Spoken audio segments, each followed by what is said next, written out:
Ever since the merging back in 2006, Bandai Namco has had a pretty interesting handling of their IPs. The last mainline Ridge Racer was a pretty radical reboot that didn't resonate much with fans. Tekken and Soul Calibur have been going strong, with the latter having a sequel 6 years later.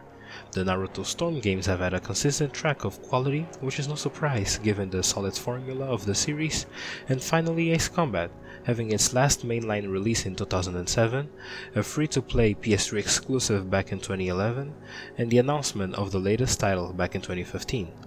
Back then I was still in high school, and by the time it was released, I was preparing myself for university. The point is, it took a long time until release.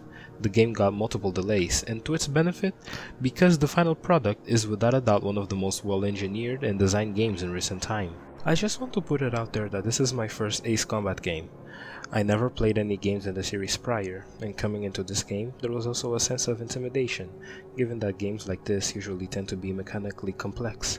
But in the case of Ace Combat 7, the series seems from the beginning to strike a balance between realism and arcadiness in order to appeal to a larger audience, and it works, resulting in a compelling formula for the masses.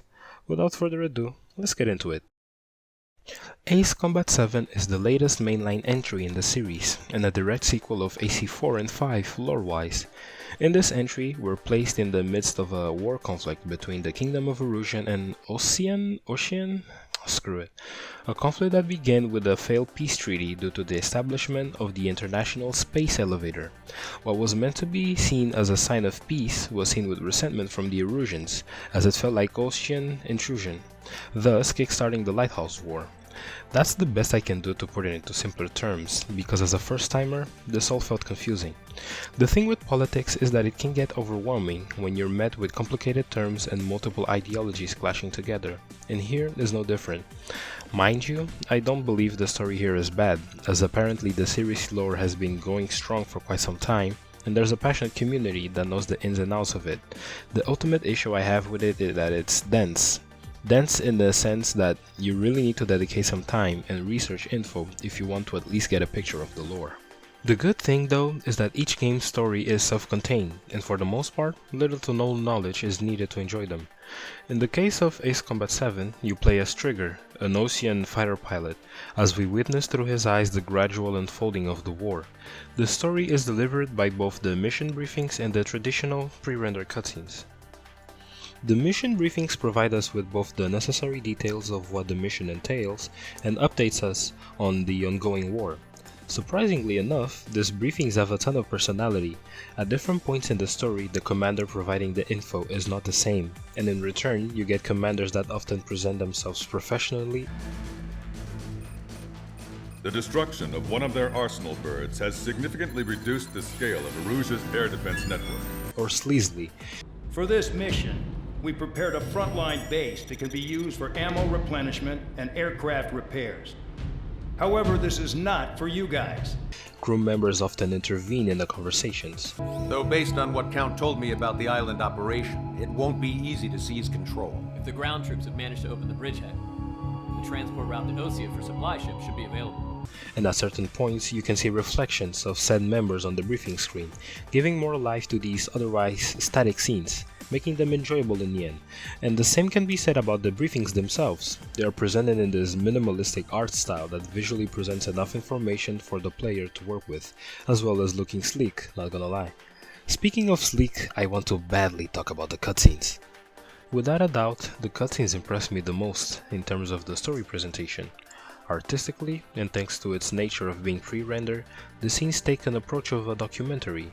Slow, long and wide panning shots, with both focuses on the landscape and the characters present in each shot. It also features a heavy reliance on real-world photographs and 3D models. This is obvious thanks to the JPEG dog meme flying around at the time. On top of the image, there's also a very subtle use of the common post-process effects such as film grain that works really well with the color palette of some scenes, subtle yet effective use of hue and saturation to give the scenes more pop in accordance to its mood, and many more I'm probably not aware about. When it comes to the human 3D models, it's not 100% perfect. Most of the dialogue in the scenes is delivered through monologues, and the few instances where we witness the 3D models in action, the facial animation look pretty stiff by today's standards. Other than that, they are superbly presented throughout the game. With all of that out of the way, we're ready to jump into gameplay.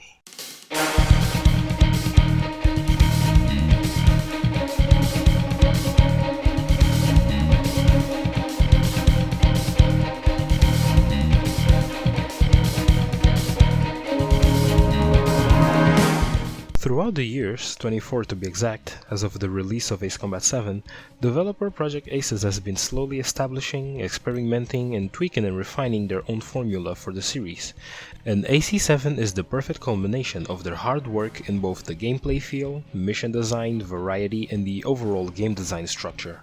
First things first, the structure. After each briefing, you're met with jet customization. You can customize various aspects, such as specific parts that boost specific stats of your jet, such as mobility, durability, defense, and such.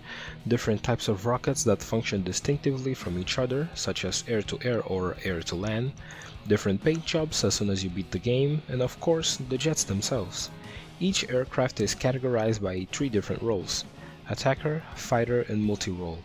Attacker is more focused on ground targets, thus defined by their high stability and defense at the cost of mobility and air-to-air capabilities. Fighter is the opposite, as it is mostly efficient against air targets, and with that comes the access to higher speeds, mobility, and air-to-air capabilities compared to other jets at the cost of defense and stability. And finally, multi-role, which provides you the best of both worlds by having pretty balanced capabilities against both air and ground targets. The satisfaction of these roles come down to their simplicity. As I've mentioned previously, simulators can be pretty intimidating due to most of them being complex extravaganzas. In the case of Ace Combat, the game rarely to never bombards you with tutorial windows and long stretches of text. Matter of fact, the first few missions in and of itself teach you the very basic to some more complex inputs later on. Aircraft and upgrades can be purchased in the aircraft tree, an upgrade tree-like system that allows you to purchase jets and upgrades related to each jet thanks to the role systems I mentioned previously. Having this structure as a hierarchy instead of a list works really well because for me personally, I'm not very familiar with combat aircraft at all. I have no knowledge in models and their differences, so not only does it perfectly informs me of their power differences and which part would benefit for the overall mission performance, but it also shows me the types of rockets compatible to said models. The absolute satisfaction of all these systems, working in tandem, comes down to the missions themselves. With each mission, we're tasked to push the tides against Erusea by simply engaging with enemies at the end of the day. What makes this unique is the variety of missions, and my god, the variety of missions in this is kinda insane. You're put into situations where you have traditional dogfights, escort missions, score-based missions, and even stealth missions, which is crazy in concept when you think about it. These are all divided by traditional phases, and whenever you hit the determined criteria requested, you move on until the mission ends. One of the fascinating aspects about this design structure is the exclusion of traditional mission objective indicator. And what do I mean by that?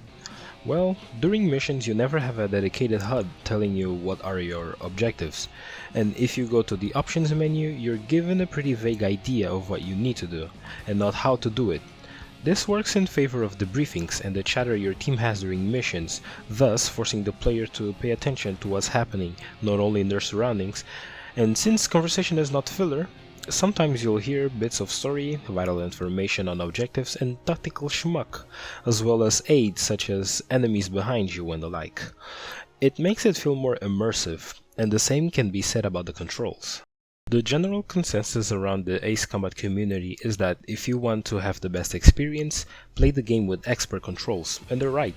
You might be asking why is that, and what's the difference in comparison to the standard one.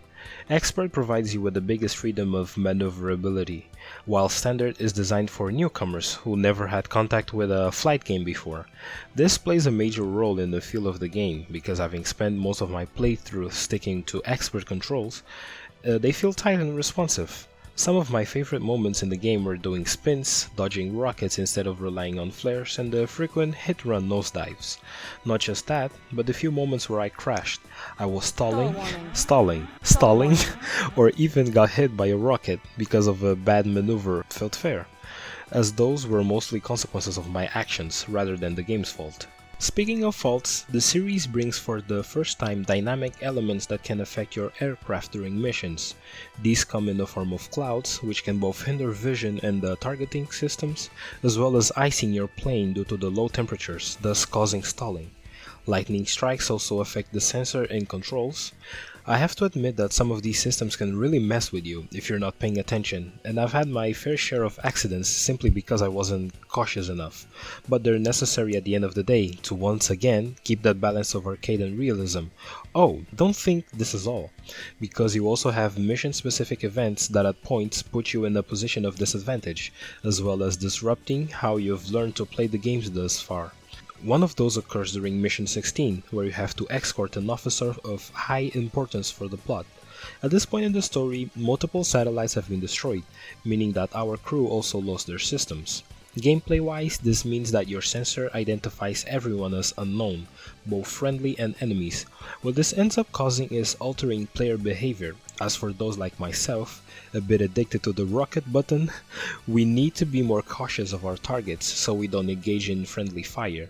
This mission is also one of my favorites, because not only it forced me to alter my playstyle, it also forced me to learn how to maneuver around low and tight altitudes. Expect to die and get frustrated a lot, because this game is super challenging. This game is not hard. You can make it hard on yourself if you want to completely ignore what the mission demands of you. In other cases, you might even go to a mission under-equipped, as that happened to me a lot. Also to the point I had to pick up a guide for 2 specific missions where I had no clue on how to progress to the next phase.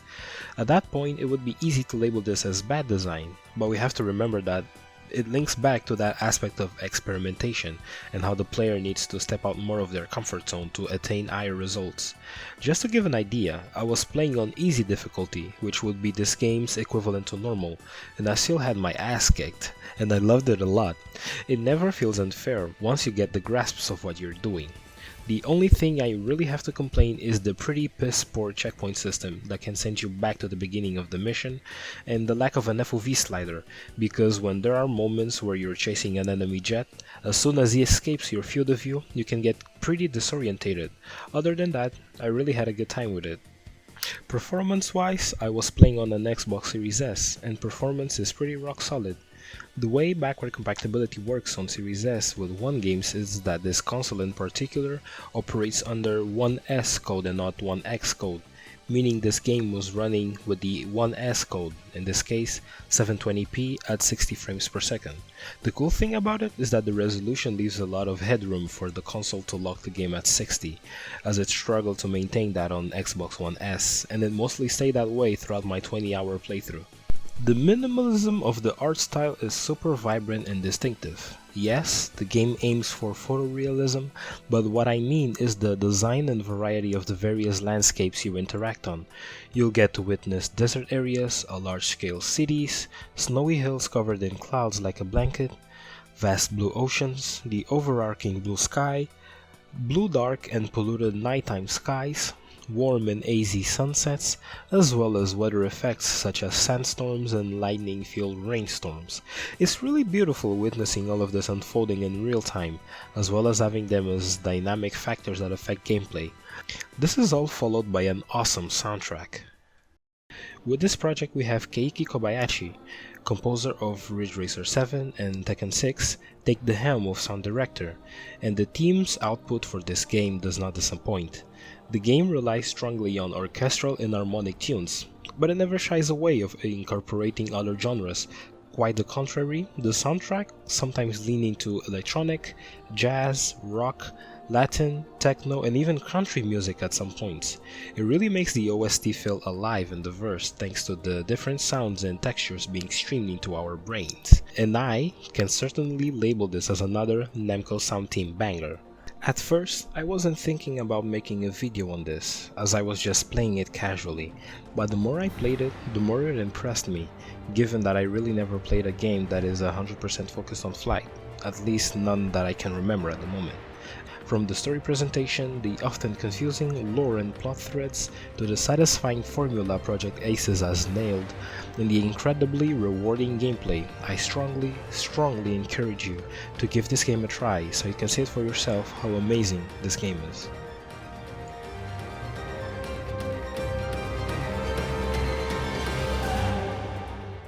Hey, thanks for watching the video. I really had a fun playing this one. Quick update. I just recently purchased a new microphone. It's still not set up. I'm gonna do it afterwards, after me recording this, because every time I finish editing a video I then record the post audio. I don't know why, but yeah, as I was saying, I just got a new microphone. You might be able to hear it in the next video, which is coming pretty soon, or hopefully next week because of the recording of this video, which is about Umurangi Generation.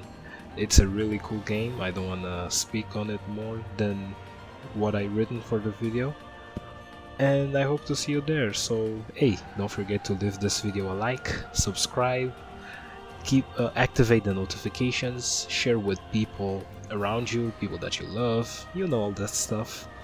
Follow me on Twitter, on social media, Twitter, Instagram, Twitch, and yeah, I will see you next time. Bye bye.